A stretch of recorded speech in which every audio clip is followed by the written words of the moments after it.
Hello, everyone, and welcome to a new episode of the Florida Sound Archive podcast. I'm your host, Jeff Kaiser.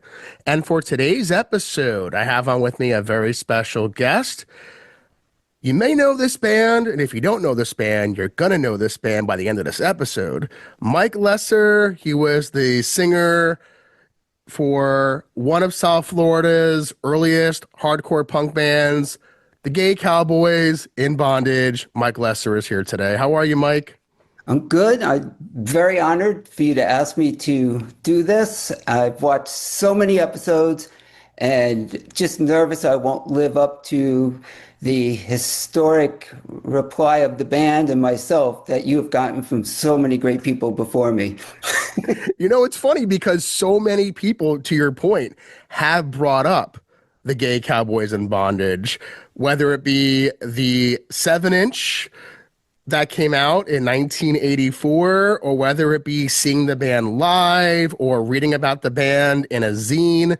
So there's a lot of influence there that people have and really fond memories of the band. So I'm really excited to have you on to tell the story today. Thank you. That's nice to hear. In my mind, always we were a very short-lived local band, but the combination of everybody in it was prime. Like you couldn't, taking myself out of the equation, Eddie went into F and just made F elevate. Uh, Mike Hassan, Ravenous Gangrene started F with Flash, writing songs, and then worked with Standstill Dance Band, elevated it. Pete, he was like, I don't think there's a band he didn't play in. And made, again, elevation to those bands. So when I was tasked with something, I felt I had to elevate. I mean, Right. I had to write songs, keep writing songs to keep my place. And then the last thing I thought was being a guitar player in bands previously was how boring being a lead singer is. So I said, I refuse to be boring.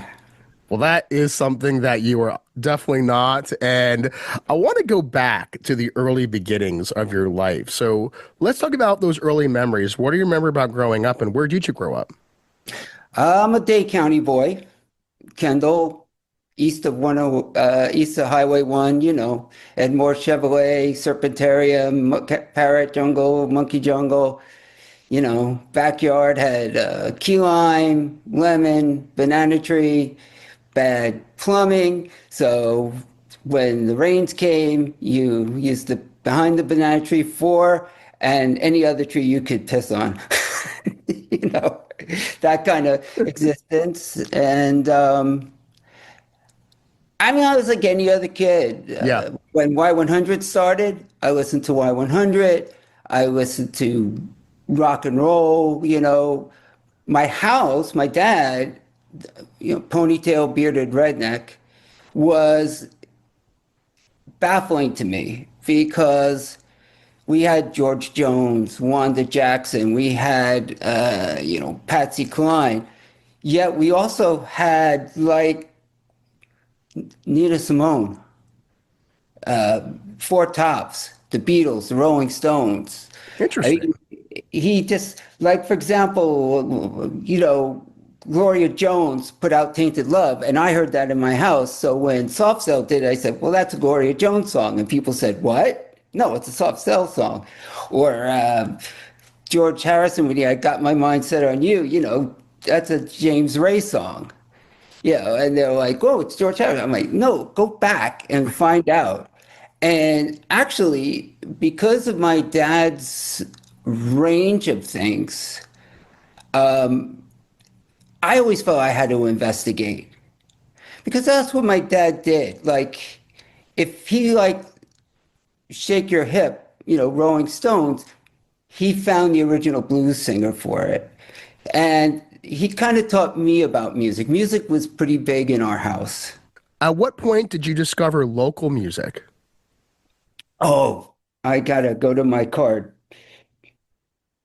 Funny enough, I didn't have like the kind of after school jobs like McDonald's and working at Publix. I worked at a boatyard and I was working on carpentry as like an assistant and other things. And I would clean yachts, on the weekend and stuff to make money.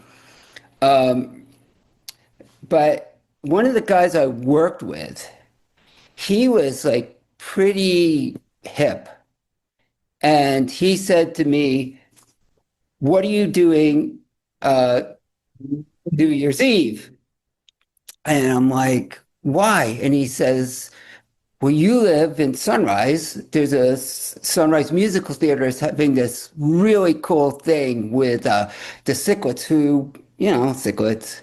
But there was this band called The Eat." And I said, "Well, that's a cool name for a band." And James White and the Blacks or something. And I said, "Well, that's a clever name." So I said, "Okay, let's go." And I saw The Eat, and that was it. I thought they were like some national band. I'm like, this band is amazing. Oh my God. The songs, the chords they were playing, I'm like, these are chords I can play. You know, there's music out there that is like this, Right. and I already kind of around 78, 79, through other people had learned about like the Buzzcocks and the Clash and the Sex Pistols.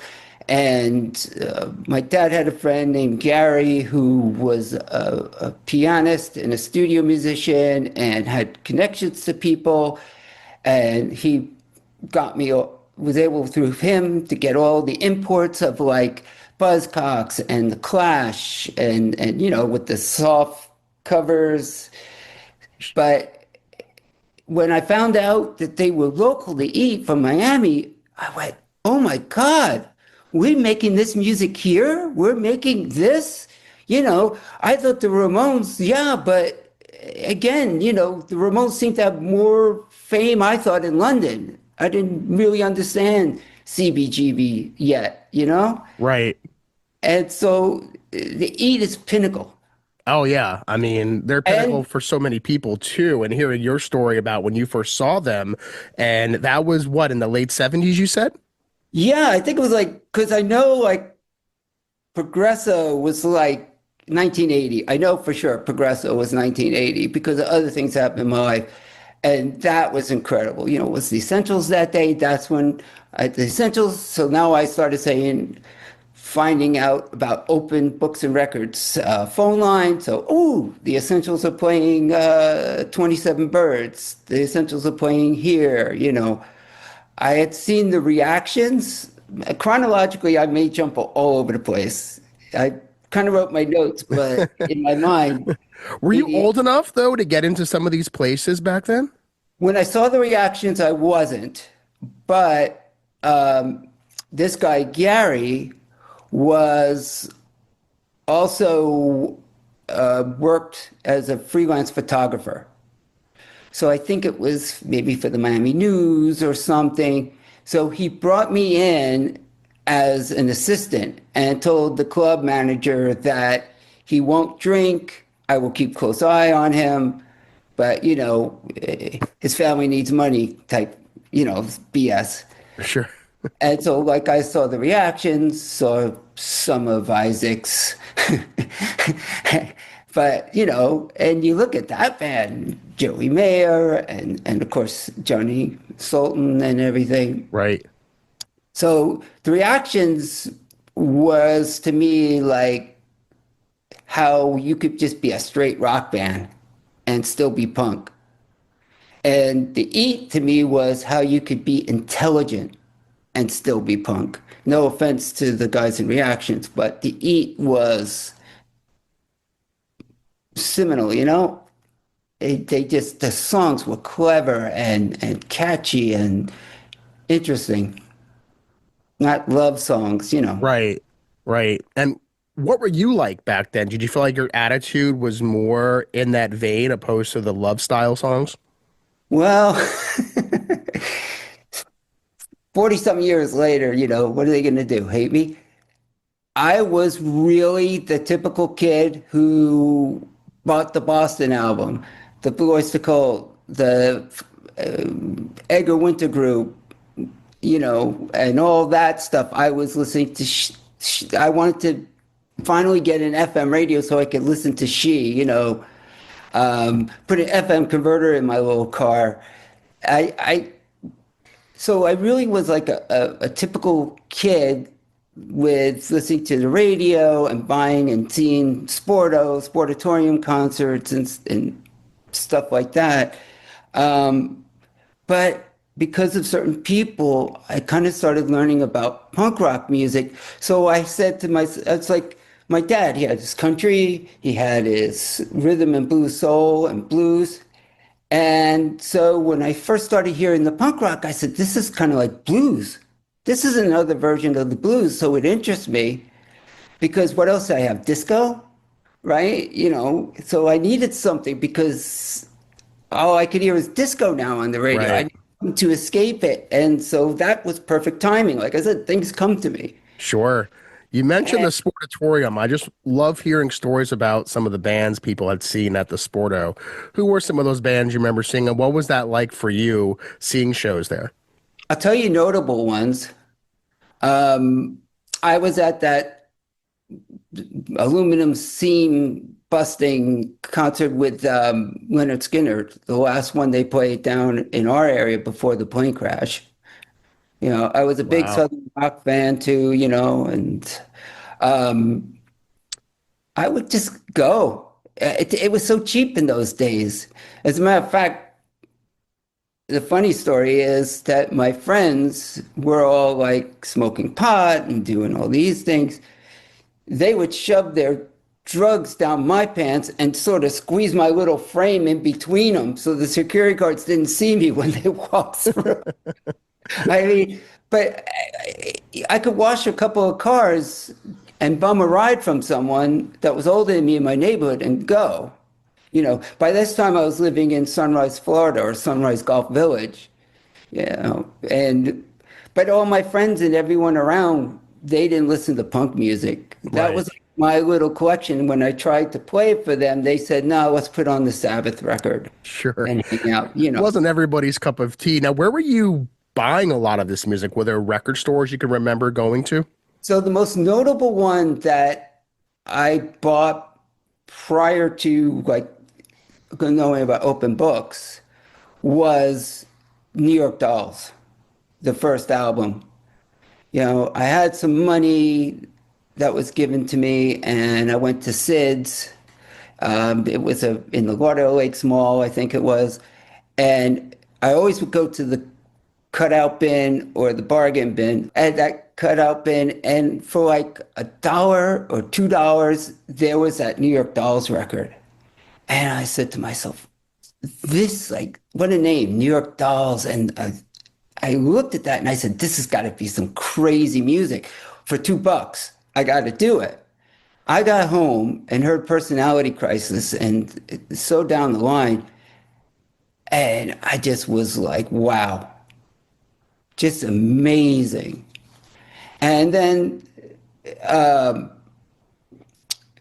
I would do a lot of mail order because, again, the boatyard, a guy who was British who worked there, he was, I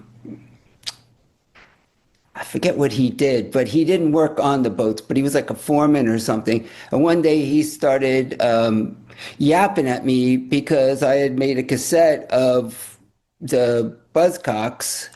And he says, with his British accent, who's listening to the Buzzcocks? I am. How do you know about the Buzzcocks? So he told me about all the British publications and where to get them.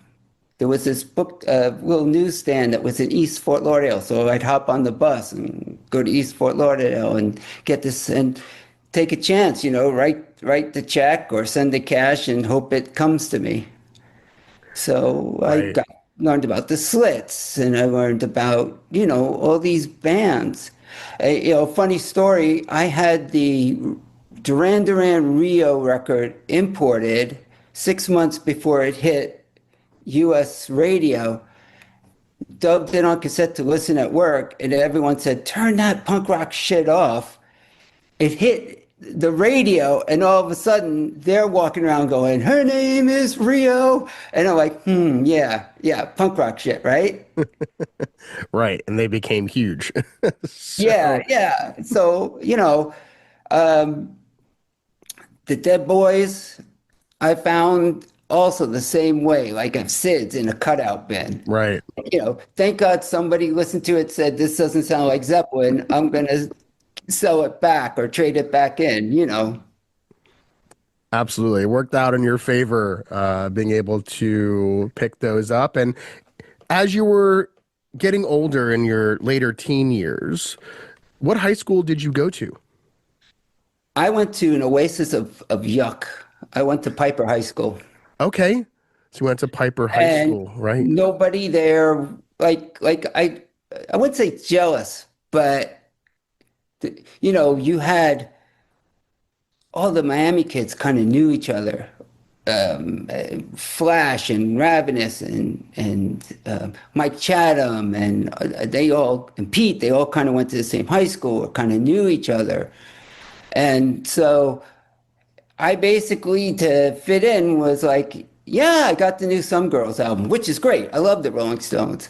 Or yeah, I got but I also had to like sit there and learn how to love Journey, right? I had like two early Journey albums before that Steve Perry guy joined, and because I loved Santana, and Neil Schon and Greg, whatever his name, Raleigh, went and formed Journey, so I was interested. How come they left Santana? What did they have that Santana didn't like that they want to put out?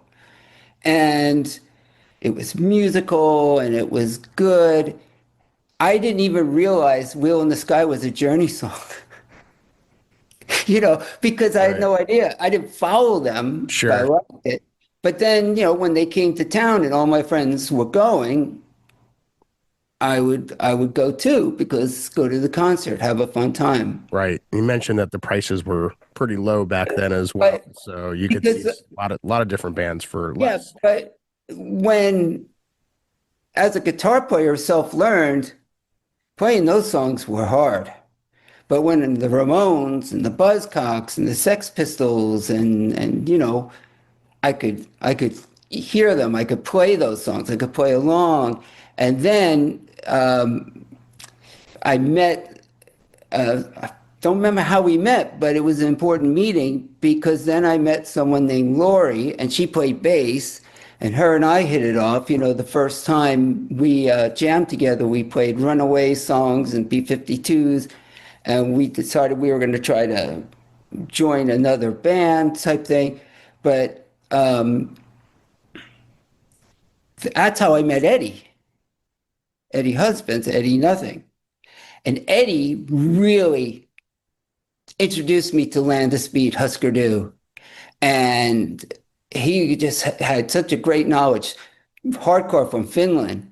And that's when I realized that's where I belong. Like, that matches my energy as a person, my love for the blues, and so on. So I became more of a, this is just a part of my collection, to this is something I crave. Right. Was this at the turn of the decade? Was this like the early 80s now, or was this still late Yeah, this is 70s? like 1980, 81. Okay. So like in 1981, um, I now was working, in the AC field and stuff. And I met a guy, and he played bass, and he wanted to form a band. And he said, "What do you do?" And I said, "Well, I know these chords, or how to play this." And he says, "Great." And we form a little uh, Sex Pistol, Sex Pistol-ish type band called the Mutt Dogs. We never could get to play Finders. That was our goal. And we ultimately broke up, Why was Finders the goal? because I would go and see F there. I would go see Charlie Pickett there. I would go see, all these bands. F to me was like, oh man. Flash is, I don't know if Flash's name doesn't come up in conversations enough. He was the ultimate showman. He was the ultimate thing. I mean, we and it was in your face music, and the lyrics were great, and he was a showman. So to me, that's the only club I knew about at that point. You know, I saw the Misfits there, I saw Black Flag there. I thought, this is, you know, Finders is it. It's on the beach, it's in Dania, it's in Broward. Right. You Right. know, Did you I know at the time as you're seeing some of these bands, and a lot of the bands you had mentioned, these were the touring bands that came to town. Did you know at that moment what you were watching was this almost like this revolution of music when it came to punk rock? yes, yes. Um, because I'd never seen anything like that before. You know, the closest I came to garage rock was the Sonics and the Seeds and, you know, that stuff in my collection, but never like saw any of that live like that. I mean, Henry Rollins' Sweat was in my face, you know, that kind of thing.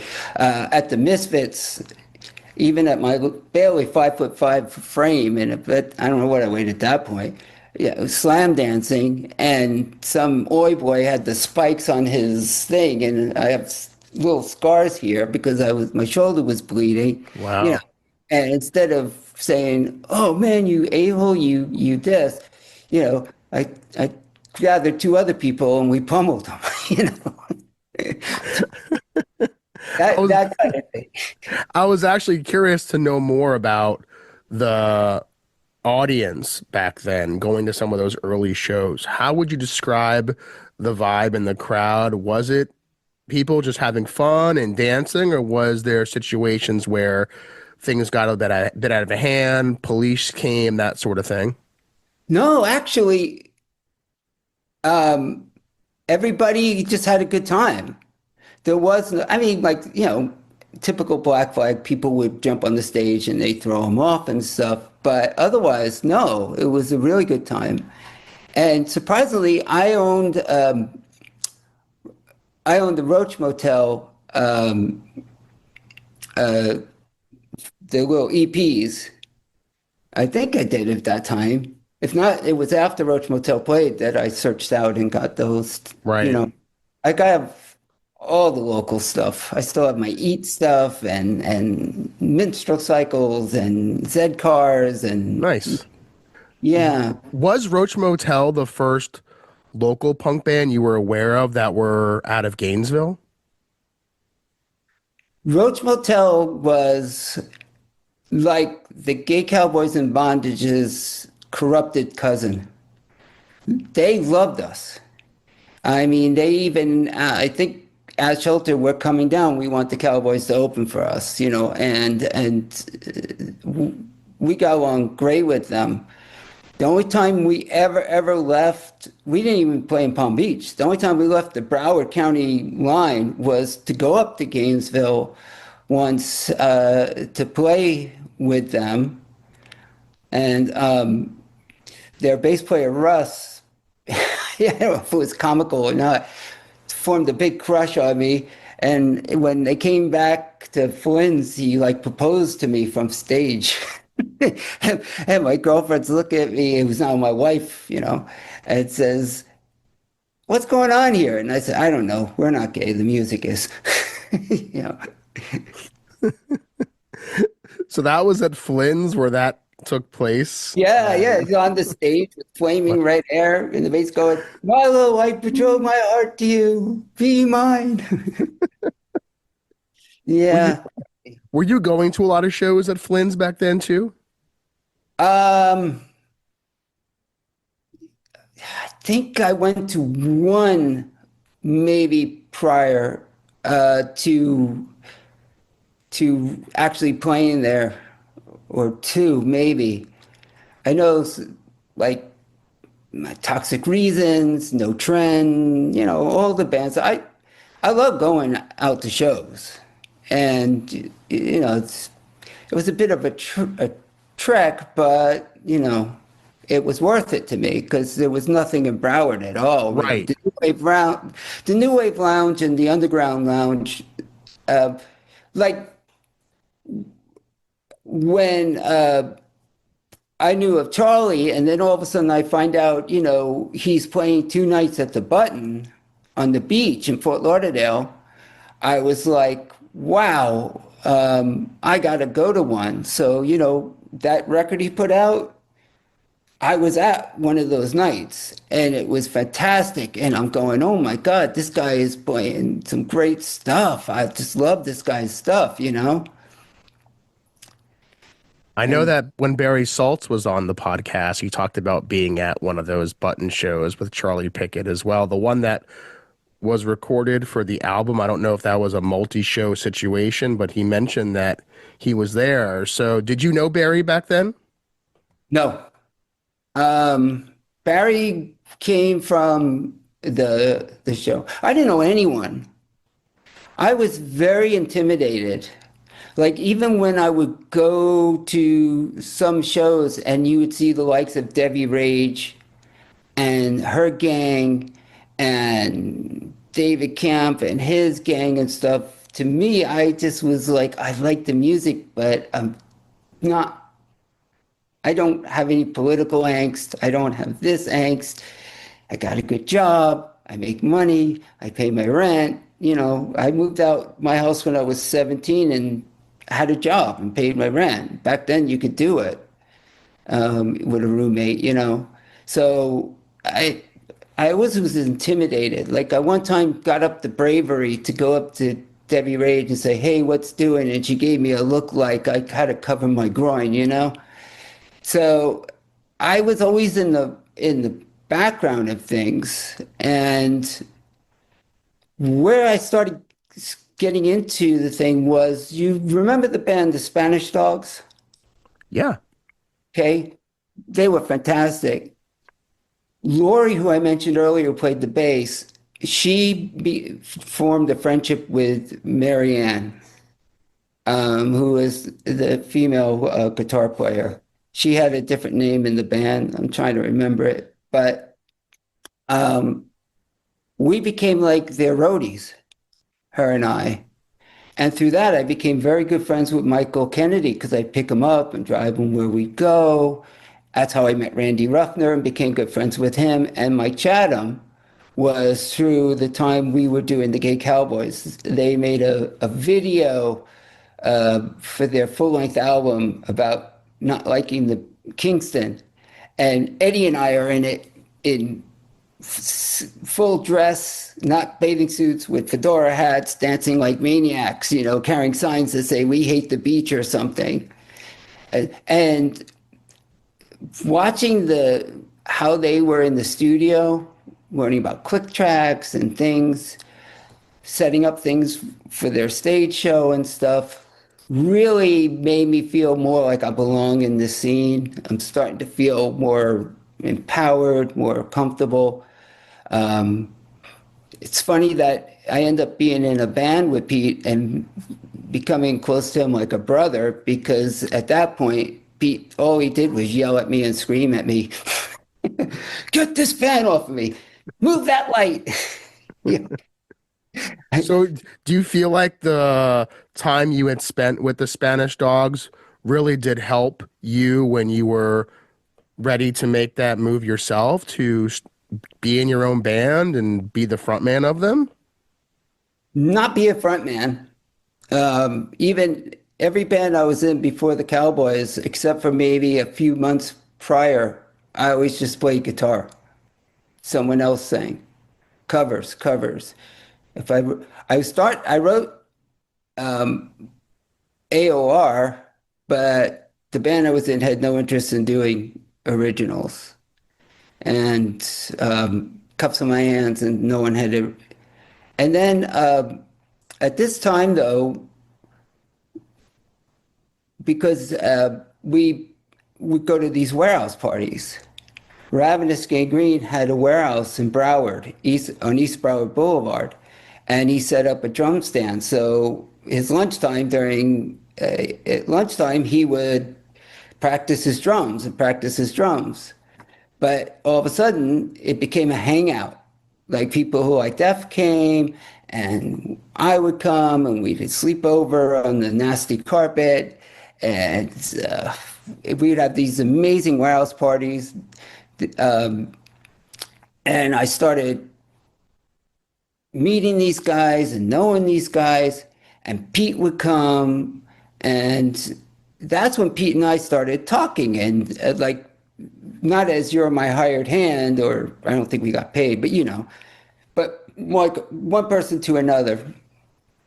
And at one warehouse party, Pete says to me and Eddie, "You're in a band." I said, "Yeah, we're in this band called the Alliance, but we can't even find a drummer, We just practice and practice." And he says, "Tell me about it." And I mentioned I wrote these two songs and this and this. And he goes, "Really? Can I hear them?" And so I grab a guitar and I kind of play Cups on My Hands and AOR. And he says, "They're really good. They're really good. Um, I got an idea because I want to play tonight, but I don't want to just get up there with a guitar. Why don't we like try writing some songs on the spot?" So it was Ravenous, Pete, me, and Eddie. And the Metro Cycles had this drummer called Ames. And, he always was saying, "Why aren't you skanking? Why aren't you skanking?" So I quickly wrote a song about that. I wrote another song, "So and so is lame. They shaved his ass and called him," And Pete wrote "I Hate Flash," which, knowing Flash, and when I got to know Flash, that's the one song I regret that's out there. Because, but he basically put it together and said, "I want to start off with this, spit it out." And How did Flash feel about that song? Did you ever learn what his opinion was of it? I tried to hide it by saying it was making fun of the fact that he was a big Alice Cooper fan, and Alice Cooper's nickname was Flash, But we summed that up very easily. Flash is not a guy who gives a crap what people think of him. He's a very free spirit, a great spirit.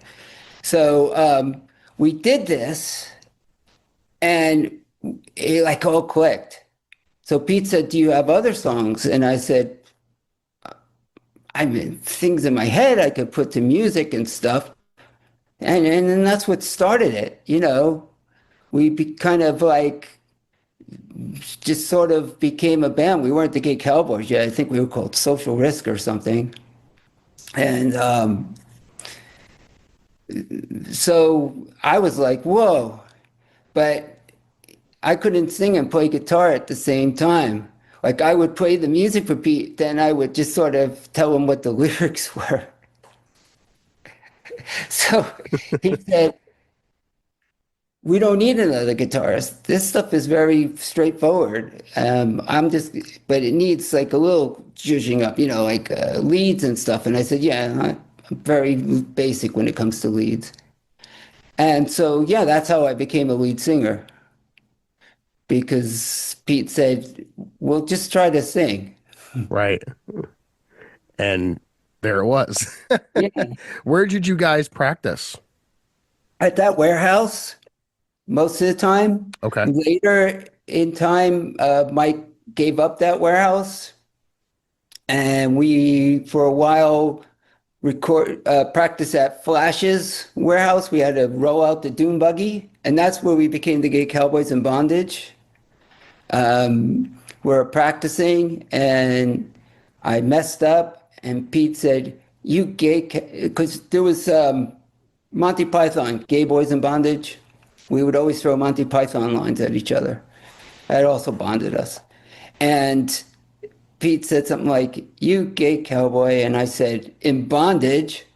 And we looked at each other and we said, "Man, that should be the name of our band." And that's basically how that happened. Quite a leap from Social Risk to the Gay Cowboys in Bondage. Yeah, but then we went into this sync. Pete didn't want to use that name, so Pete booked us under Social Risk. Why didn't Pete want to use it? I don't know. I didn't care. He just told me how much it was going to cost and who to write the and who to give the cash to. Who was there? Who was there at Sync at that time? Do you remember? Yeah, Luciano, Rat Bastard, David Camp, Hal Specter was the basic people that we dealt with. Um, yeah, that was basically it. David Camp produced the studio cassette stuff.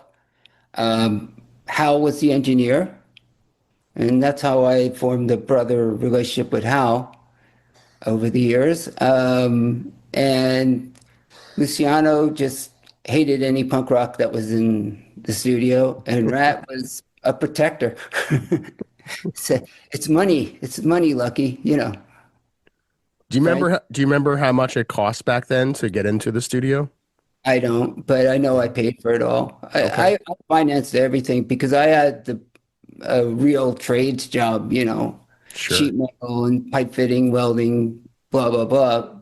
Pete, I think, drove a medical waste truck, and Mike Hassan worked for the school board, and Eddie was young, so he was in high school. He graduated.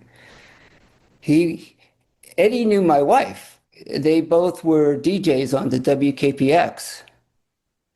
The first year WKPX went on the air, my wife was like the first DJ on the air. Wow. I was curious about that when you On Central. mentioned Piper High School, and I was wondering when KPX started. So your wife was one of the earliest DJs. Yeah, It's really interesting. yeah, yeah. I mean, I knew she was the one. We started dating 2 months or a month and a half before the Pete thing happened, where we got together as a band or became the Gay Cowboys. And when I told her, hey, the band's name is Gay Cowboys in Bondage, and she didn't flinch, I knew she was the one. And even her father was so acceptable. Sure. Um, he because we had been dating a while, he wanted to get to know, better. And he says, come ride with me. And it was like a Sunday. He takes me to his office, and I see this thing against the wall, and it looks kind of like the size of an electric piano. And I said, what's that? And he says, that's a facsimile machine. I said, a who? And he says, yeah, you never heard of a fax machine? I said, no, no, what is it? And he says, watch, I'll show you. Do you have something? And I had a flyer or something for the Cowboys. So he said, here, let me have it. He puts it in and he sends it to a business associate in Canada. And first off, I'm freaking because it's the original. I needed it.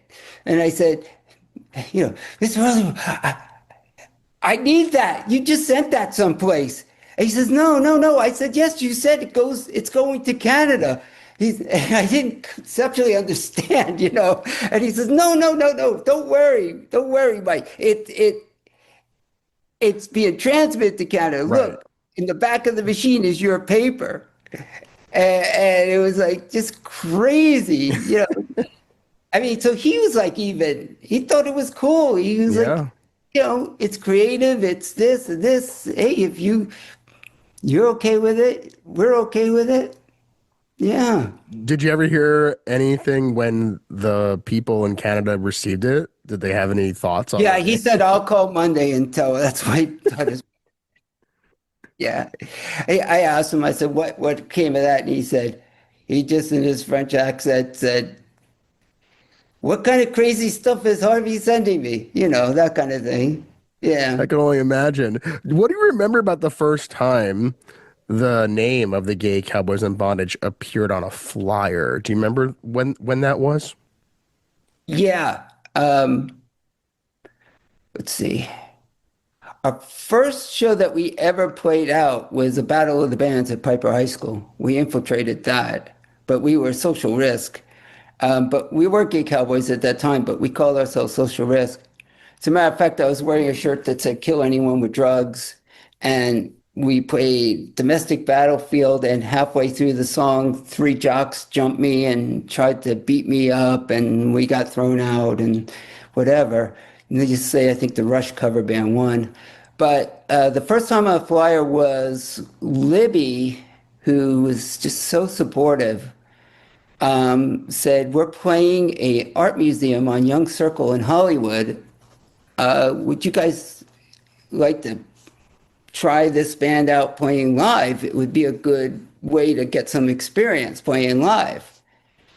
And I said, yeah, because up to now, I just have fronted this thing in a warehouse. So that was probably the first time we were on a flyer. Wow. Did you know Libby well at that point, especially musically? I don't know how, because I can't remember. It's so many years ago, how Libby and I connected, but technically, here was my building that I lived in, and here was Libby's building. So we were right next door to each other. And Libby and I clicked. We had a great time. And I looked up to Libby. Like, I felt like I was that kid looking up to people, you know, and the creativity of her and Lisa was just amazing. I mean, we made these home movies with seances and different things. And she introduced me to some music too. And and I met people through her. Um, our first warehouse where we actually played as the Cowboys, and we had a set of originals. She, I think, mentioned to Joe Harris and Bob Aston and everybody, you got to come down and see this. It's really something, this band. And I think that was the same night, going back to Flash. In that afternoon, we made this thing called the Immaturity video. It was like a Kids in the Hall type skits. And Dave Poopstank was there, who was hysterical, and we did these crazy things. I posted on the Facebook once. One of them was Battle of the Penis Heads. I worked with Flex Ductwork that week, so I took some home, and we had this flexible things, and Battle of the Penis Heads, Battle of the Penis Heads and stuff with Ken from F. And so during that day, we found all these broken TVs in a field, and we gathered them up and we brought them. And that night, when F did their set, Flash set them on fire and was smashing them with, I think, a sledgehammer. And it was the coolest damn thing. And luckily, we were cautious and we put it all out and hid the damage, because later the cops came and said there was complaints and stuff. But I don't know if you know this, but in the cassette, you see Dave with his legs up like this.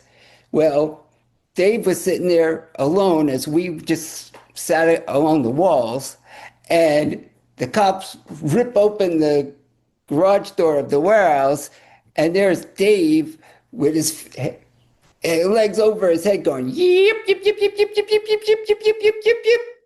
And the cop goes, if this guy starts sucking his own cock, I'm going to be out of here. And he goes, what's going on here? And we're like, nothing. We're just sitting there hanging out. We were getting complaints about something about TVs. And we said, yeah, there were these homeless people that were setting fires and stuff. And so, they just gave us the look and left. But it just was like such fun, that warehouse. Right. When you think about stories like that at that warehouse, I imagine there were a lot of other people that were coming and going from the warehouse. Yes, it became kind of like a thing. The Essentials played there. Rip Shredder played there. Tim's band played there. F and the Gay Cowboys played there. Now here's a story. We're going to jump forward. I wanted to do a Halloween party. And so first, I loved Standstill Dance Band. I was one of the biggest fans. Matter of fact, I wanted to play guitar in that band, but with the Cowboys, I felt it was very distracting. Like, oh, that Milo in that band, and Standstill was so good. I didn't want to ever do anything but have them perform and have a great career. So I asked Randy, and Randy said, sure, we'll play, for free. I asked Libby. Libby said, of course, Morbid Opera will play. So it was going to be Standstill, Gay Cowboys, and Morbid Opera. I go down to open 167 and, the famous couch. And I go and get myself some Chef Thompson's Jamaican food across the street, my shake at the Cuban place on the corner. I come in, hi, Leslie. Hi, Milo. What's going on? Eddie comes in, plops down on the couch. Hey, Milo, what's going on? And I'm like, not much, Eddie. And then I said, Eddie, I put together at our warehouse a Halloween party. It would be awesome if the Eat plays. He says, Milo, the Eat are pretty much, broken up, done. We very rarely play anymore. And I said, come on, being an obnoxious piece of punk, and please, please, please. And Leslie's behind the counter just watching. And I said, that's it. I'm going to jump on you and jump on you. I'm not going to stop jumping on you until you say yes. So I start crashing into him. He's going, Milo, get the fuck off me. Milo. I said, no, you're playing it. Eddie, you're playing it. Milo. And Leslie's big laughter is going on. And he's like, all right. Look, first off, how much does it pay? I said, it pays nothing. He says, I'm not getting those guys to come from Dade County or Broward County. We got to at least make beer money. So I said, okay, I'll charge $2 or whatever a head. And he says, okay. So the Eat played. That was the most, like 2 times that my life was blown away because of this band was when we opened for the Minutemen and the Eat. And 30 people showed up. We gave them $60 and they were happy and they played. They had a good time and we weren't bothered by anyone. Everyone parked in the Zayers parking lot, came through the back door, and it was just so great. And I said, I can't believe we pulled this off in our warehouse. The best gigs that I love playing were we played house parties, the warehouse, we played pool parties. The clubs it was a different vibe. It was like you were contractual instead of there, Was the Minutemen show at a club? Yeah, it was Flynn's. Oh, that was Flynn's. Yeah, I'm so glad. I don't know. Pete went to LA with the Essentials. That's actually how the cassette came about. Pete was leaving. He was going to LA with the Essentials. And I said, Pete, we have some great songs and I would like to have a memory of them. And I said, can I bring in a little boombox and record a practice? And he said, no, Milo. He named me Milo. Milo, Sync Studio charges X and X and X. We can book hours and do a professional recording and you'll have a professional memory of it. Because we all thought the Essentials was going to blow up in LA. So I had this recording stuff, and then I had just the off idea that maybe I should make some of my money back. So that's why with a one-on-one TAC tape, real time, me and Ravenous in his trailer, we made a bunch of copies and I brought it down to open. And that's when things started because Ted called me and said, Milo, I need another 10. And I go, what do you mean you need another 10? He says, and I need another 10. And I'm like, what do you mean you need another 10? And luckily, as we talk later about the band, I'll tell you how the greatest thing came into my life to cover all that stuff. Did it surprise you and the other band members that they couldn't keep these cassettes on the shelves? Yeah, I was shocked. I mean, I had first off, they weren't quality. They were like those cheap Mexican Walmart 20-pack cassettes, and there was a big space in each side of it. And the other was just the warehouse. We had a warehouse recording. Um, Sort of, yeah. I mean, what really surprised me was I forget who it was. Maybe it was Libby. Said you should send it out to like Flipside and Maximum Rock and Roll and some of these other fanzines. And then I would get copies of the fanzines, and they wrote nice things. And inside it was also a letter saying, "Hey, we want to help you expand your market.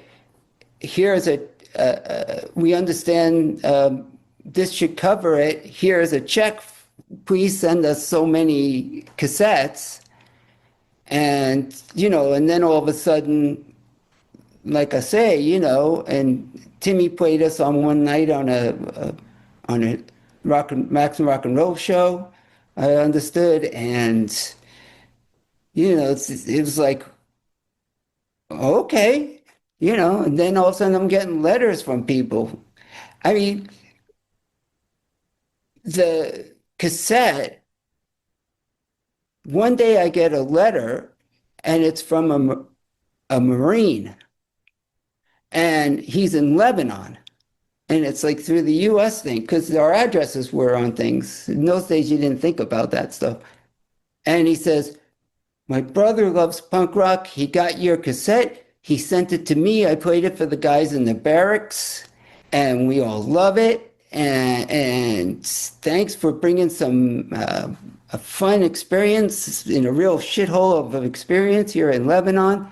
And of course, at some point there was like that incident in Lebanon with, I was getting letters from people were like, I guess, sharing the cassette to people in England and France, because all of a sudden we're getting letters from England and France saying, "Hey, you guys are great. God, I can't believe that's your name." All that stuff. And the whole time I'm thinking, not my doing. We're just a local band who plays the Casbah once in a while and Flynn's when Shelter calls. Like, we didn't even have a manager. We didn't try to book ourselves. What do you think it was about the band, though, that you started to get more letters from people, not just in the US, but overseas? I think that I put a lot of interest in my writing, like, about situations. But what I don't know if people understood was none of it was like, for the most part, my words. It was observing people, their mannerisms, their hatred, their racism, or whatever it was, and being like projecting them through the songs. So like Domestic Battlefield, people say, "Oh, is that your parents?" No, it was a neighborly couple, one apartment row down, that had the windows always open, and "I'll kill you, I'll kill you, I'll kill you." And then I'm sitting there, and 5 minutes later I wrote Domestic Battlefield. Ripoff was about my dad, who was pretty much a con man, who said, "Yeah, I got an engine for your car." Yeah. So I wrote Ripoff. My wife I beat was, again, because of my neighbors.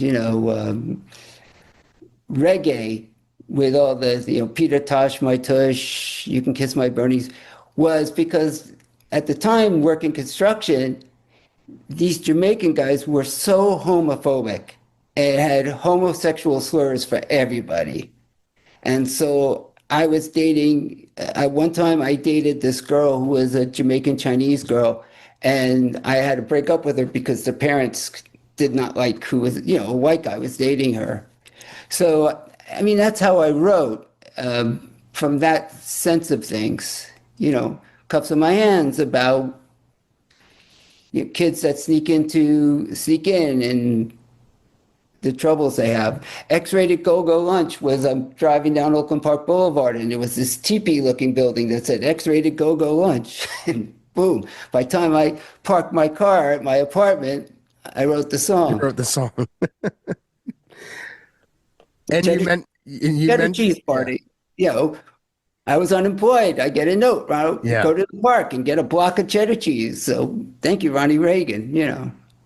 I So wasn't, oh, go ahead. a lot of the songs that you're writing, these are coming from your own personal experiences, it sounds like. Yeah, from observing life, Right.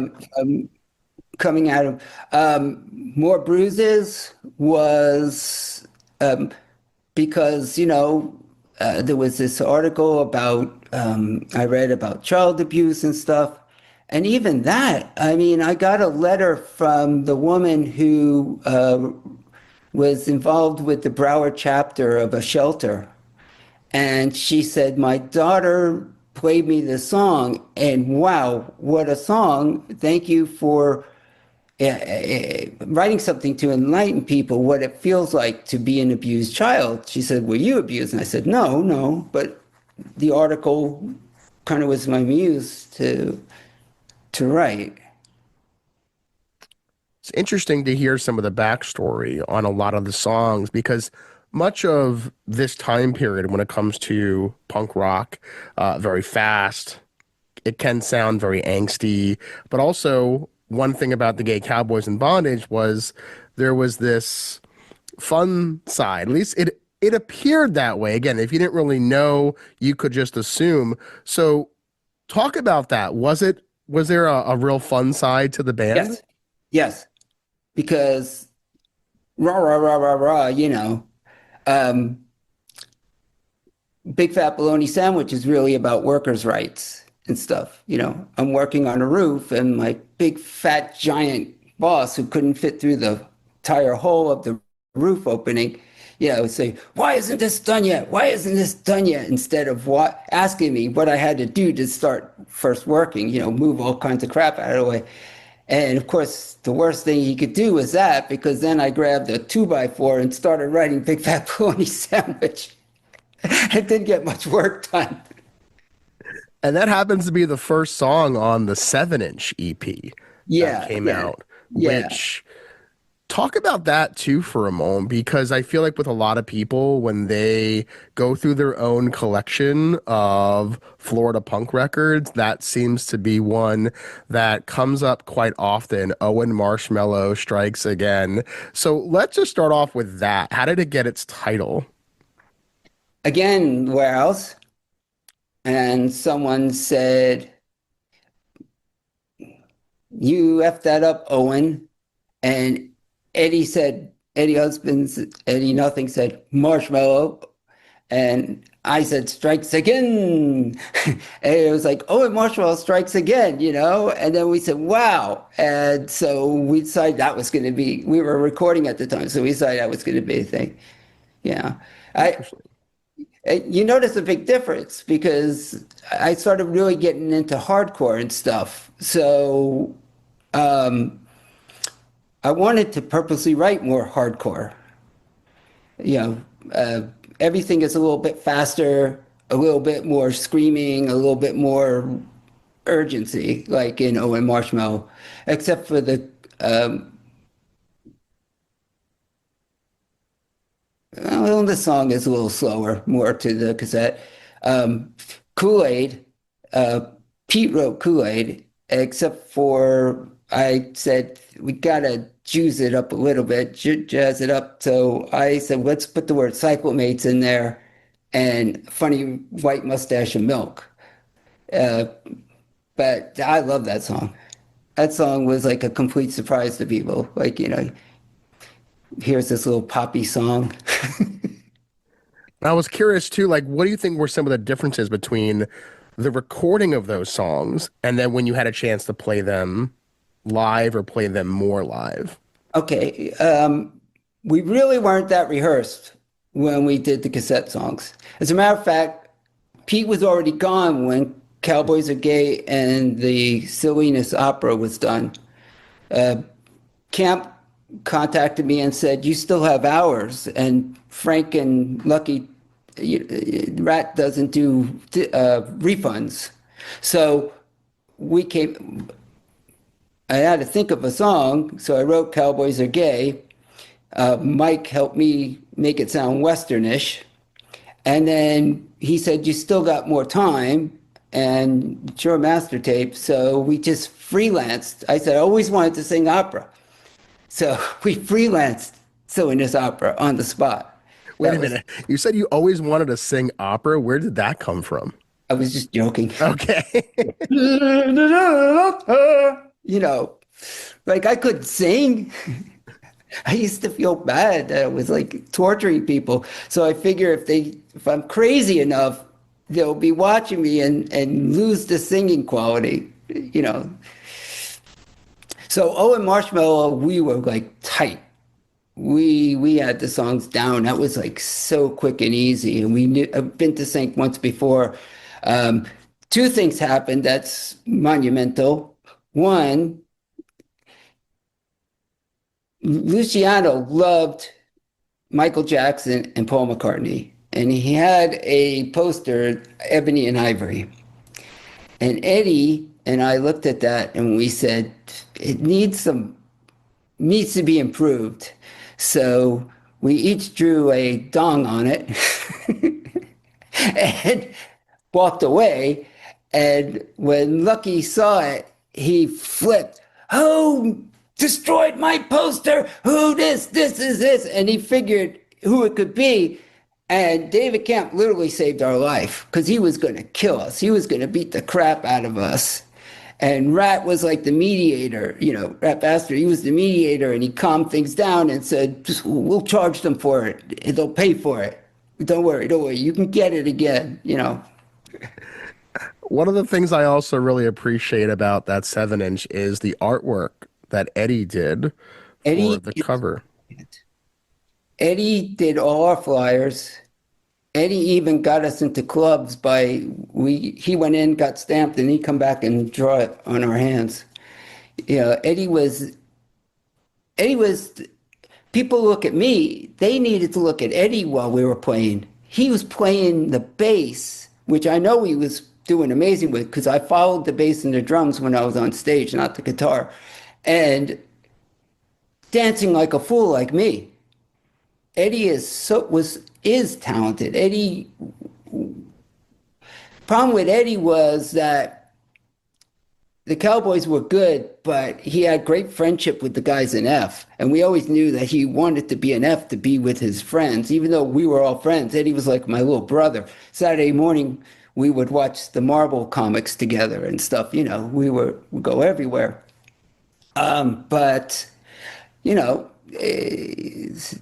so his flyers were incredible. Yeah. Everything he did was incredible. Yeah. And like with Barry, came to us with the record. He says, Milo, you ever think of putting out a record or something? And I said, if you do, I would like to put it out on my label. I did Morbid Opera. I was like, okay. But I said, what can you do for us? Because I pay for everything and hope to get it back. And he says, I could do distribution. I said, okay. And, you know, we made the record and it was some Alpha Records pressed it. It was cheaper to make more than we probably ever thought we could sell, but it was fine. You know, it's an experience.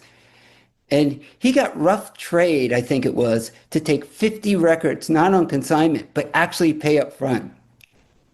And Wow. even Barry said, that's unheard of. That isn't done.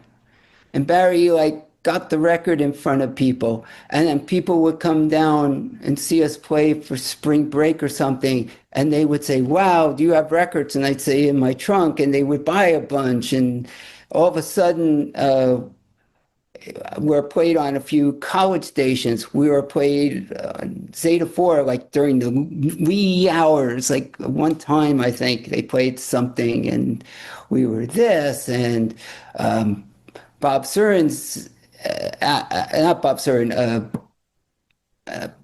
Bob Slade. Bob Slade's asked us to be an off the beaten path and he's making us number one. And until we were stupid enough to zip tie him to a chair and torture him, we were welcome guests there and everything. Wait. So Zip tied him to a chair and tortured him. What did he do? Nothing. He was just Bob Slade. Okay. I mean, I feel terrible. We were bratty. We were young and bratty. I mean, we used to, Barry would be hitting on some girl, and me and Eddie would go, say something rude or something like Bone Monster at it again or something. It was like, I'm not proud of Milo half the time. I grew up a little, but at the time it was but the big thing about the band was not so much the band, but everybody I got to know. Like Charlie Pickett became a big mentor to me. Larry Joe Miller was super nice and friendly with me. Joe Harris and so forth. When I started going to Open, I guess 1981, I guess, like when Dead Kennedy started putting out records. Those were the first two records I bought at Open. And when I went to the Progresso show with Eat, I didn't buy anything that day. I just sort of came and saw the Eat and left.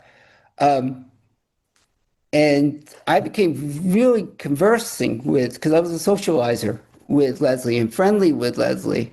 So when they were moving Progresso to Wilton Manors, she asked if I would help. And I did. And then when Wilton Manors to Miami, well, Charlie Pickett and I were a team. His ranchero, him and I would load it and go. And he kept saying, Milo, I got to play this for you. And he played me Gun Club. And I was like, wow. I never knew about them. I had no idea who the Flaming Groovies were. I thought he wrote that stuff. And he plays me the Flaming Groovies and he laughs, And we just bonded. And to this day, we have a very good friendship. I've stayed at his house twice now in the Carolinas as his guest and so on. All these people just kind to us. It was nice. And that's the thing that the band did for me. More than the experience of being in a band and the other stuff, it was friendships that I have that are 40 years old, that are still care about each other. Moved on from music to talk about life and about our kids or about our situations, Right. It is nice when that happens. And I'm thinking about a band, though, like Gay Cowboys in Bondage and Charlie Pickett. Did you all ever share a gig together? Yes, we did. We played an outside patio bill together at Flynn's. It was like a Sunday thing Shelter was trying to do. And I drove him crazy. He says, Milo, let's do Wild Thing. And I went, Wild Thing? What's Wild Thing? He says, Wild Thing. And I'm like, no, Charlie, I don't know. What's Wild Thing? He goes, you don't know the lyrics to Wild Thing? I said, I don't know the lyrics to what? Of course I did, And he goes, holy cow, it's Wild Thing. You make my heart sing. Can you remember that, Milo? Can we do Wild Thing? And I'm like, I don't know, Charlie. It's a lot for me to remember, I'll try. Maybe we can write it down. He's writing it down. And everyone's just in pieces like going, you're a mean fucker. I can't believe you're doing this to Charlie Pickett, But Charlie, I don't know if people, they see him as a garage rock band, but he was a punk rocker. Any bill, it didn't matter who was on that bill. If he was on it, nobody left. He was a crowd draw. And everybody, if he played with this band, that band, One of the biggest arguments I had with Mr. Flynn and Shelter was we didn't take it serious enough because Flynn would be like, you guys have to go on later. Why? Because when you play, people don't come to the bar. Alcohol sales go down. They're too busy watching you. I go, so? He says, so this idea that you want to go on at 10, I need you to go on at 1 o'clock. I need you to go on 12 o'clock. And I'd say, we have jobs. We work. This doesn't pay our rent. our jobs pay our rent.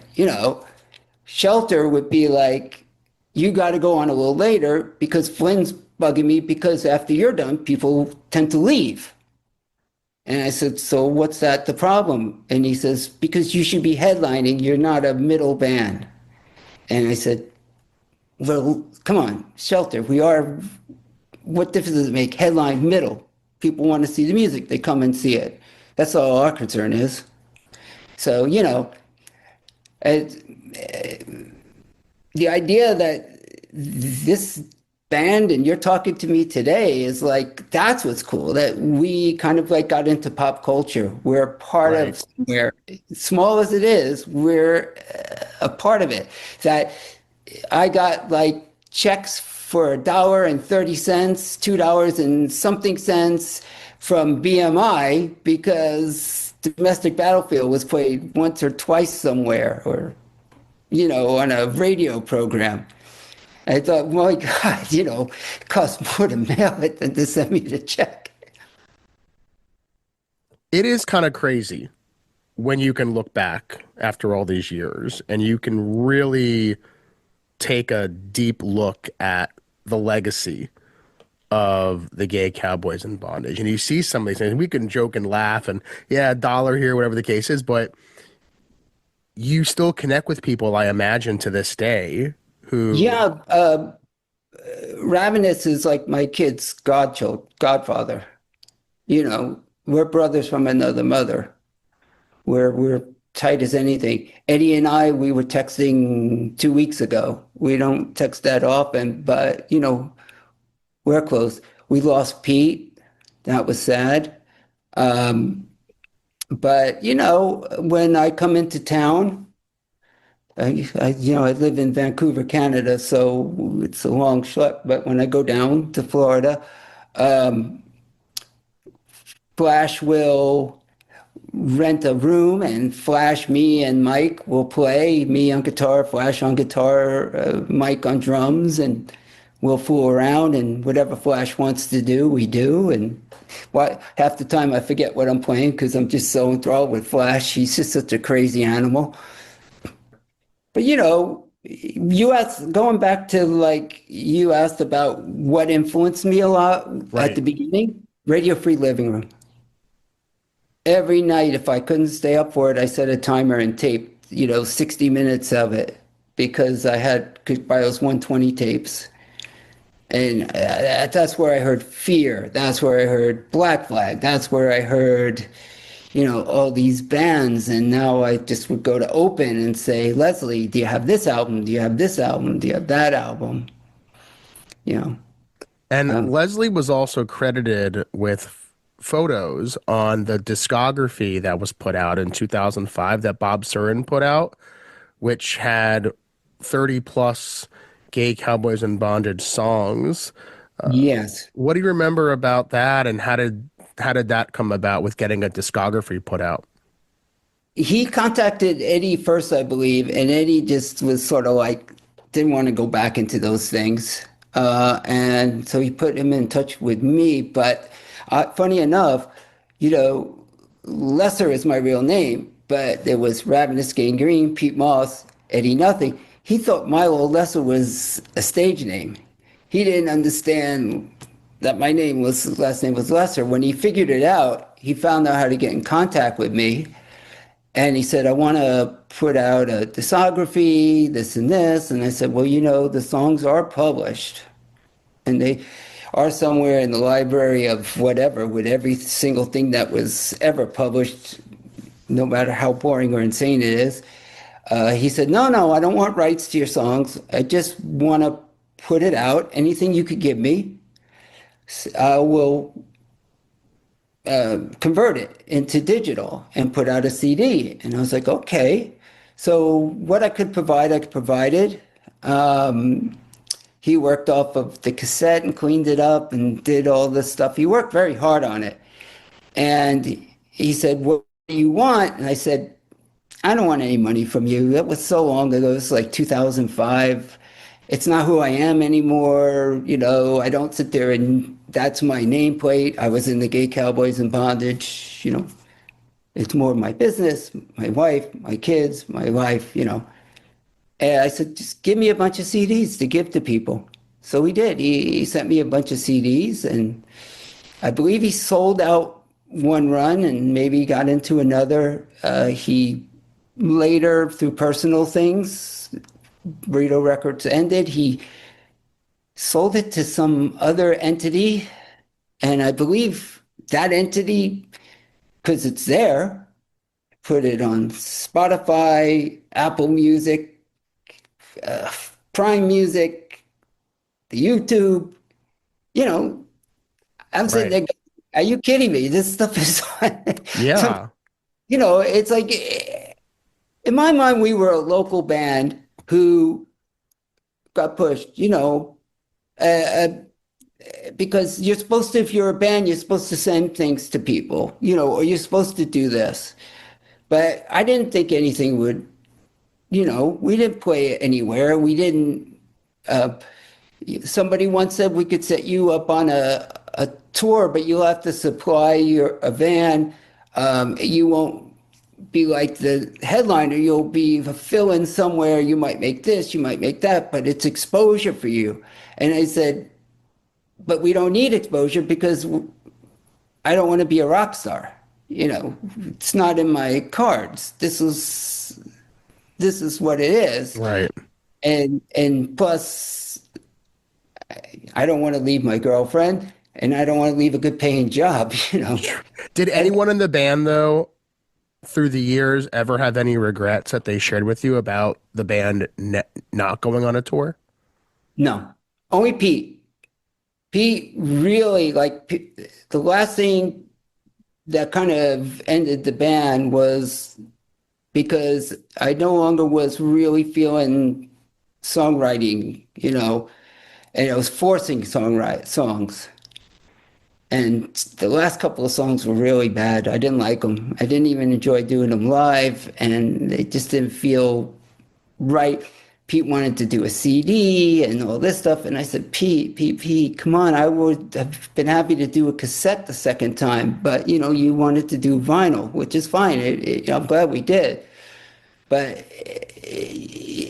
he should have been born somewhere else. His talent and his drive is fantastic. Pete was a phenomenon. And unfortunately, none of us like shared it. You know, we didn't have to keep putting ourselves in front of people. You know, we were happy to see other bands do things, you know. Right. Yeah, I can understand that. Did you guys have a last show? Do you remember Yeah, that? it was at Churchill's. I don't know if I'm allowed to say that I also was in another band that I had so much fun with. I played guitar and sang because I could do both at the time with Dave Phillips, Dave Fun, Diamond Dave, uh, Eddie, Hal Specter, and myself called Ted Godfrey's We're Not Psychedelic. And we played Churchill's twice. Pete joined the second time. Was that after the Gay Cowboys in Bondage? Or was Yes, that yes. okay? And I loved it. We just were writing music that was in the sense of data art. But I was coming up on becoming a father and stuff, and Pete finally weaned me into doing a reunion show. And it would be at Churchill's. And we had a guy who was playing bass and standstill standing in for Eddie because Eddie was in Tampa, but Eddie was practicing along with tapes and stuff. And it just turned out to be a big debacle. Eddie's feelings wrongfully got crushed because Pete said some of the songs you're not 100% at, so we're gonna have Cliff play. And I said, why should we have Cliff play? I'd rather do it half-ass with Eddie than not have it. So there was all that. Nobody knew who we were anymore except for the 5 or 15 people that came for us. So You remember what year that was? 95, Okay, 96. wow, okay. And you know, I didn't feel the thing anymore, you know, jumping around and I just felt like it was just Pete needing it more than we needed it. I would have never done a reunion show, but Pete caught me at a vulnerable moment, because I knew my life would change once I become a dad, which it did. We went to less shows. We Sure. became more suburbanite. Yeah. You mentioned that the audience didn't know the band as well, or perhaps maybe there was some just a length of time that had passed between when the band existed. So did you feel like there was like a new generation of people that were there just because they would always just go to shows at Yeah, church shows? because at that time, I mean, you had the Holy Terrors and you had like all those great bands going on, and it was a different style, a different world, a different generation. We came in and took the mantle after the Eat and Charlie Pickett and the Reactions and the Goods and the Front and so on. Like I see you have in the corner there, the Land of Time Forgot. I love that album. Played it till it died, until someone stole it from me, and it wasn't till 3 years ago Leslie gave me another copy. Right. And then you mentioned that after the Gay Cowboys, you had the band named after Ted Godfrey, uh, who was important too in Open Books and Records. So real quick though, just a quick sidebar on that. Was there an inside joke as to why the band was called that? Yeah, because we knew it would irk Ted. Yeah, we have a recording that we were going to use to promote because we were interviewed on a KPX on a Sunday show. Jim Wirtz, who's in Black Janet, he had a show, and we were going to play it, but we couldn't make it happen. He couldn't play it on his machine. Of Ted going, Milo, I have a message from my lawyer for cease and desist using my name, and so on, so on. And it was just great. Yeah, I mean, how do you go from being in the Gay Cowboys in Bondage? You have to be in another thoughtful name. So Ted Godfrey's We're Not Psychedelic, and we had one song that was like our big hit was we practiced at the Music Exchange back rooms, and it was a warehouse, lumber store, and it was concrete, fertilizer, building materials, and lumber. And that was our only lyrics. And it was this Dada type music. On my father-in-law's Dodge car, because I was married by then, Dodge car, it said the door is ajar. So I wrote a Dada poem about the door being ajar, and we were like, dun, dun, dun, dun. And we just switched instruments. I played the drums on Proud Mary, and Dave Fun sang, and we did this, we did that. We encouraged everyone at Churchill's to put the chairs and the tables up on the stage, and they did. And, Dave, who owned the place, was a good sport. We were being silly. Like Sure. you mentioned about the Cowboys. We wanted to get a point across without hitting people over the head and being obnoxious. We were obnoxious, probably passive aggressive, but the idea of I didn't want to be political, but the cheddar cheese, when Ronnie Reagan asked if you want cheese, I said, please, now I'm up to my balls in a gargantuan hunk of cheddar cheese, was for the humor of it, not to, have some stance in politics. Sure. And that's what I appreciated about the music too, was it's very tongue in cheek in a way. So really appreciated the lyricism of some of the songs, and there's some of the titles I thought were great. So do any particular songs, I know you mentioned a couple as we've been talking, do any others really stand out to you as you felt were the crowd pleasers? People really looked forward to hearing those songs. Yeah. The members of the Front did some kind of like documentary on their scene, and it was played at the Paradiso Theater. And that night was fantastic. I knew Pete Moss's mother, Mrs. Murtha. She was the greatest woman in the world. Pete had the most amazing mom. And I used to drive her crazy because they had this little rotary mower, the kind of with this, like this. And she would say, Milo, stop mowing the dirt. Stop mowing the dirt come on, honey, come back in and play guitar with Pete, stuff like that. And I had my kids, they were young, and my wife. And of course, Amy and Larry Joe Miller came over. Hey, Milo, how are you? How are you? And so everyone, all of a sudden I hear, Milo, is that you? All grown up. And it's Mrs. Murtha. And I got to introduce my kids. And it just was like such a great moment. So this band, can't remember their name, but they came up to me. I can't remember the name. They had a female guitarist, very big in Miami at the time. I bought all their stuff that night, and they're great. Anyway, they say we're going to do a cover of Big Fat Bologna Sandwich, and we heard that you were the singer and wrote it. And I said, yeah, but like so many years ago, just because I write it doesn't mean I remember the lyrics. They said, please sing it with us. And I went, I would like to just see you do it, and they just kept going and going and going and going. And finally I said, okay. But I said, if I mess it up, I mess it up. I'll live with it. Can you? And they were like, okay. And sure enough, first off, I forget I said I was going to do it. And they start into it. And Lori said, didn't you promise them? I went, oh, yeah. And I'm running down the stairs to join them at the bottom there. Because I was talking to Leslie and Amy and Larry Joe. And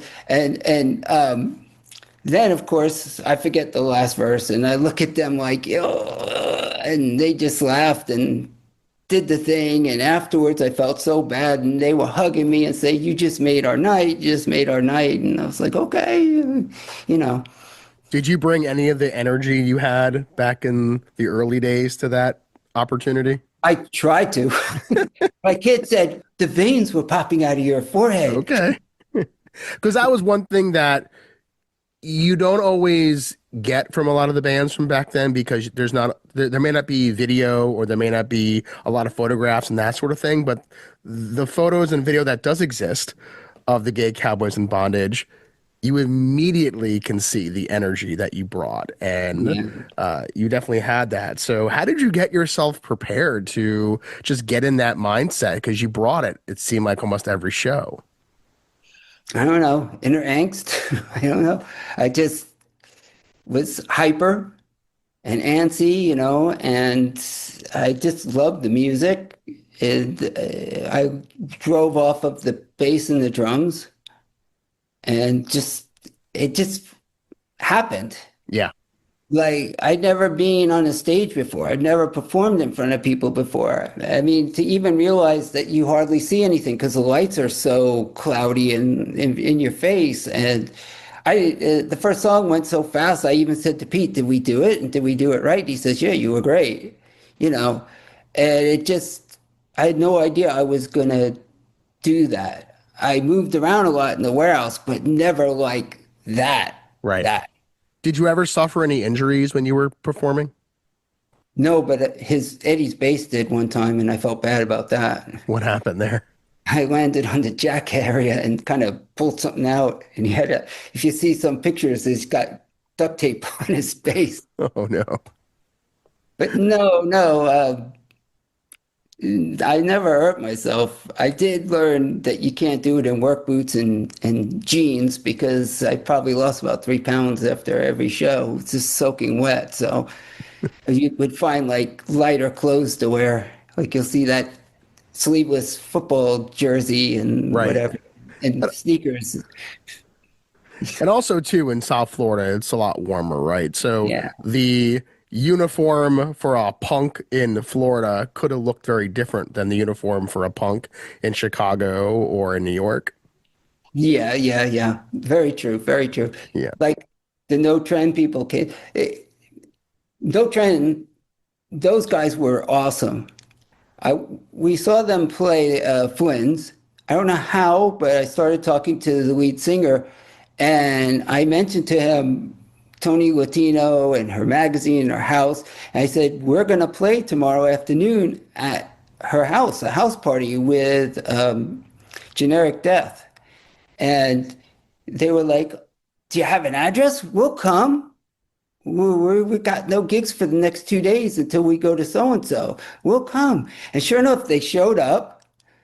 They played. We played. There's photos that Tony took of all of us on her roof and stuff, and it was just like just so amazing, so fun. Right. Tony's house parties were total fun.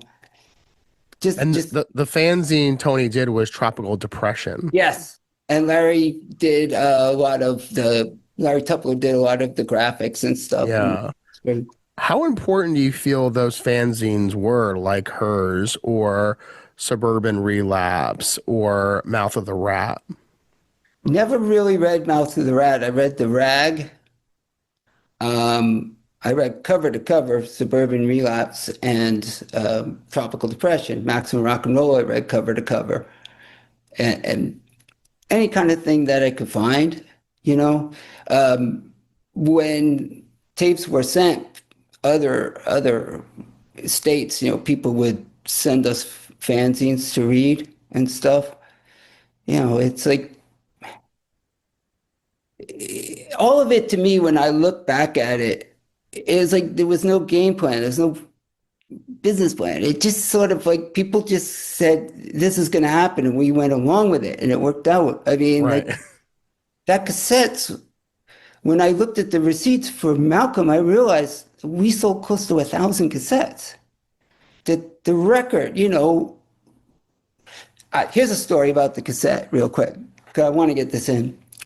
So now I had to really multiply cassettes because people are really seriously asking for it, and I'm holding people's money. And I'm like, so RTB or whatever studio, he could do like 8 or 10 at a time, but that wasn't working. And then all of a sudden, because of my work, we go to this big giant warehouse in Deerfield, and it's just rows and rows of VHS and cassettes and all kinds of stuff. And I said to the guy, what is this?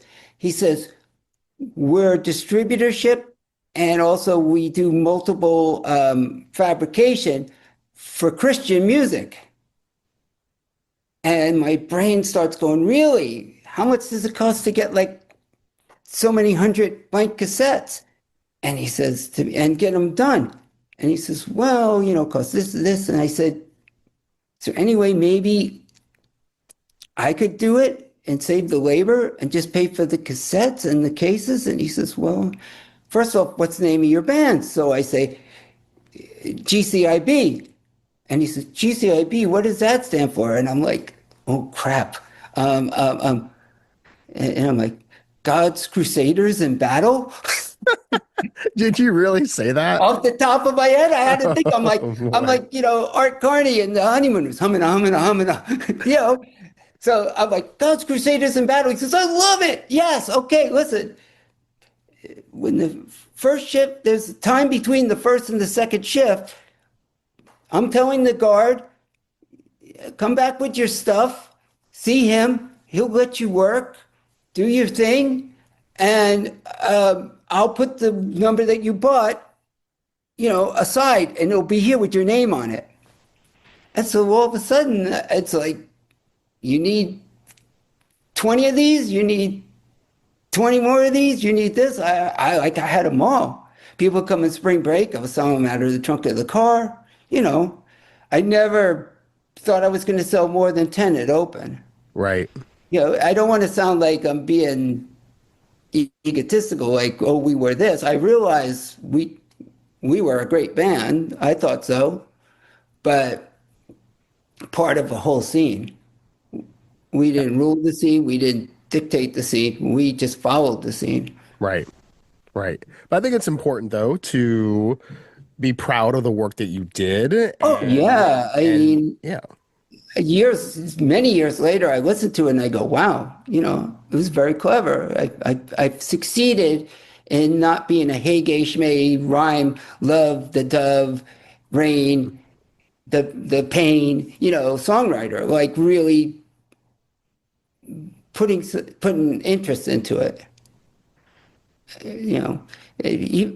or finding fun things to cover. Like we did Kiss songs on stage, Okay. the Muppet song, I went to Pete and I said, man, this is a great song. We should do this song. And he said, okay. And I said, but wouldn't it be great, like, instead of just the looks, you guys threw insults at me. So first time they did the insults was when we recorded at Sync that time. You know, luckily Pete came back. When Pete came back, that's when we realized we were going to form this band. The cassette had been out. Richard Shelter contacted, do a Thursday night, and all of a sudden we were in the game. Yeah. We were always throwing insults at each other. I know that speaking of cassettes, I know that Malcolm Tent also had a lot to do with issuing some tapes on TPOS. Talk about your relationship with Malcolm. The two greatest bands, I think, in South Florida that of their time period, so we're forgetting about Charlie and Nate now and reactions and so forth, were the Trash Monkeys. They were incredible. Loved the Trash Monkeys. Just totally, I saw them at a house party and just was blown away. Bought their cassette, blown away. And Broken Talent. Malcolm just is a ginormous. And we played together at a Fireman Hall Punk Fest thing, and we just connected. And we just became friends. Cowboys was already over now, and anytime Broken Talent played, go see him.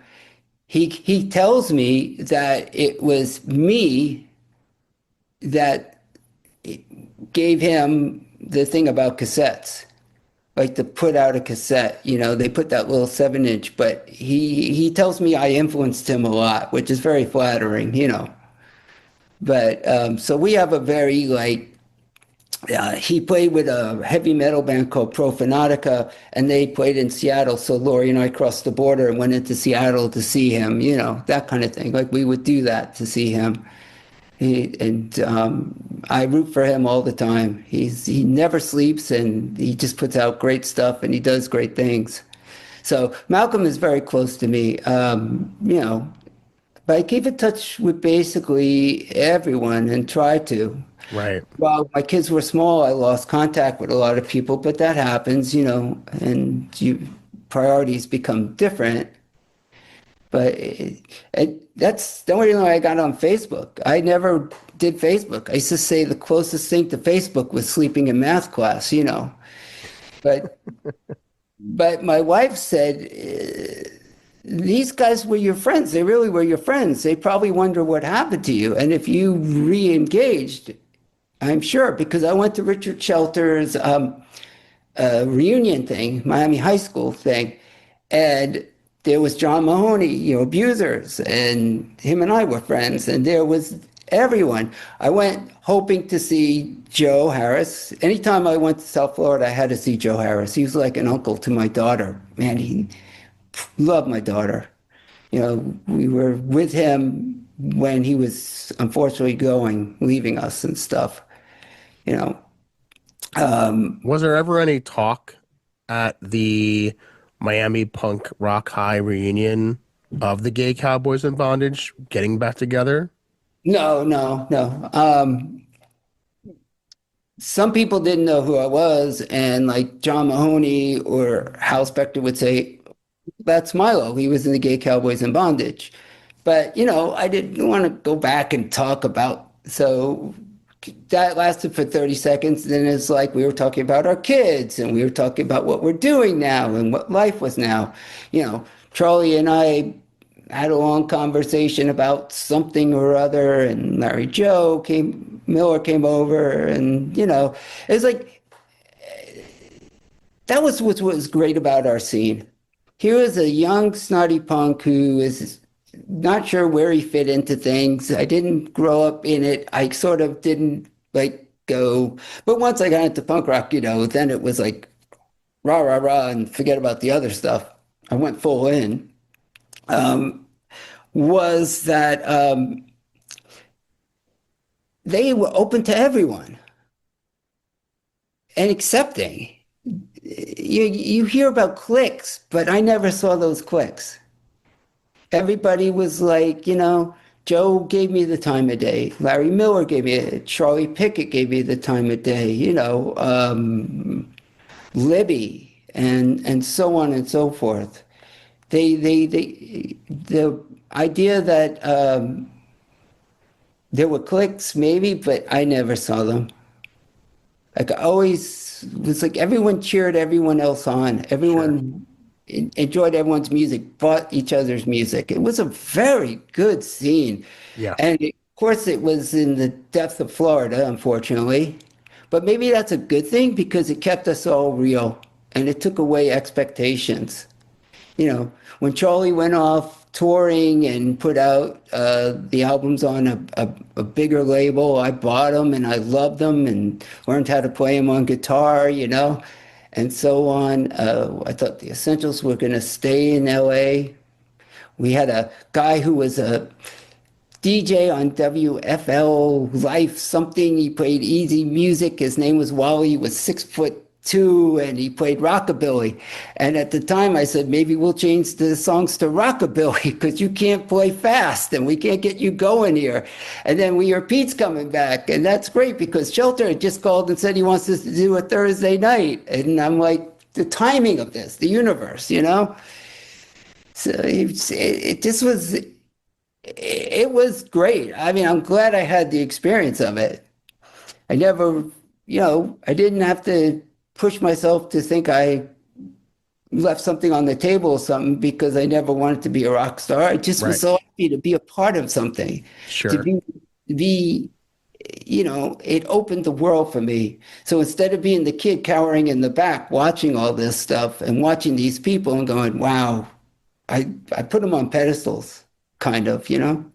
It's been great getting a chance to hear some of these stories, Mike.